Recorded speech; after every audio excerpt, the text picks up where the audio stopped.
Day tea grow with flow. இன்றைக்கி காலையில் நம்ம டீ குடிச்சுட்டு இருக்கும்போது ஒருத்தர் புதுசாக ஆட் ஆகிட்டான்.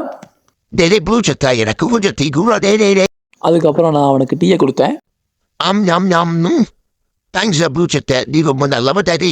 என்ன டீல தான் கொஞ்சம் சர்க்கரை இல்லை, சர்க்கரை தான் நல்லா இருக்கும். இல்லைடா அதுக்குள்ளே டீ முடிச்சு அந்த தூக்குற ஓ வீடியோ இருக்கிறியா, இன்னொரு பூரா இன்னொரு வீடியோ எடுத்துக்கிறா. அதுக்கப்புறம் நம்ம மேகி சமைக்க போயாச்சு. மேகி வந்து நான் எப்பயுமே ப்ரிஃபர் பண்ண மாட்டேன். பட் மாத கடைசியில் பேச்சுலர்ஸ்க்கு மேகி தான் சாப்பாடாகவே இருக்குது. ஸோ நான் இரும்பு மனிதன் எல்லாம் சேர்ந்து கூட்டான் சோறு மாதிரி கூட்டான் மேகி பண்ணோம். அப்படி ஒன்றும் மோசமாக சொல்ல முடியாது. உண்மையிலேயே மேகி சூப்பராக இருந்துச்சு. பிகாஸ் அது நான் பண்ணது. இதுதான் அந்த மேகியோட அவுட்புட் மக்களே. பார்த்த உடனே உங்களுக்கு எச்சி வரும். அதுக்கப்புறம் அந்த மேகியை சுவைச்சிட்டு அந்த சுவையிலேயே வந்து நான் ரிசல்ட்டை சொல்லிட்டேன். அப்புறம் ஞாயிற்றுக்கிழமை மதியானம் தூங்கலைன்னா ஞாயிற்றுக்கிழமைக்கு என்ன மரியாதை? நான் எப்போல்லாம் சோகமாக இருக்கணும் அப்போல்லாம் தூங்கிடுவேன். அந்த ஒரு சோகத்தினால தான் ஒரு நாள் வீடியோவும் வரல. சரி தூங்குவோம் சொல்லி நல்ல ஒரு தூக்கத்தை போட்டு எந்திரிச்சிட்டேன்.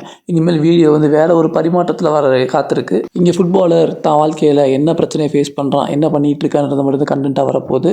ஃபாலோ பண்ணாதவங்க ஃபாலோ பண்ணிக்கோங்க. கிரவுண்டில் மேட்ச் போயிட்டு இருந்துச்சு. அதெல்லாம் தாண்டி நம்ம ஒரு இடத்துக்கு லேப்டாப்பை தூக்கி கிளம்பிட்டோம். ஏன்னா நம்ம பசங்களுக்கு வந்து ஃபுட் பிளானு, டயட் பிளானு இதெல்லாம் உட்காந்து ஒரு பிபிடி ரெடி பண்ணிக்கிட்டு இருந்தேன். அதுவே இன்றைக்கி ஃபஸ்ட் டைம் ரெடி பண்ணதுனால 2 மணி நேரம் போயிடுச்சு. இரவு உணவிற்கு ரோட்டோரமாக ஒரு புதுக்கடையில் தட்டு மேலே 2 சப்பாத்தி, ஒரு ஆம்லேட்டு, அதுக்கப்புறம் ஒரு டீயை போட்டு இன்றைக்கி நாளை இனிதாக முடிச்சிட்டேன். ஃபாலோ பண்ணாதவங்க ஃபாலோ பண்ணுங்கள். ஜாலியாக இருக்கேன்.